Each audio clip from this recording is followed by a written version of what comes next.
మానవుని యొక్క స్వభావం గురించి వేమన్న గారు చాలా బాగా చెప్పారండి.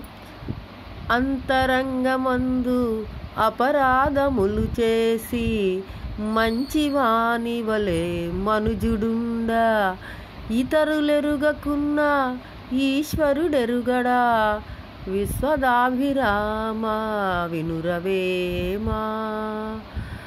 ఎవరూ చూడట్లేదు కదా అని చెప్పేసి చేయకూడని పనులన్నీ చేసేసి చాలా మంచి వాళ్ళలాగా కనిపిస్తారండి కొంతమంది. అలాంటి వాళ్ళు ఒక విషయాన్ని మర్చిపోతారు.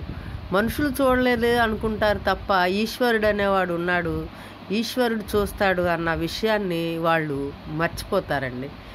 ఎవరూ చూడట్లేదని చెప్పి చేయకూడని పనులన్నీ చేసి చాలా మంచివాడిలాగా మనుషులు ప్రవర్తిస్తారు. కానీ ఒక్క విషయం మర్చిపోతారు, ఎవ్వడూ చూడకపోయినా ఈశ్వరుడు చూస్తాడుగా, మరి దేవుడు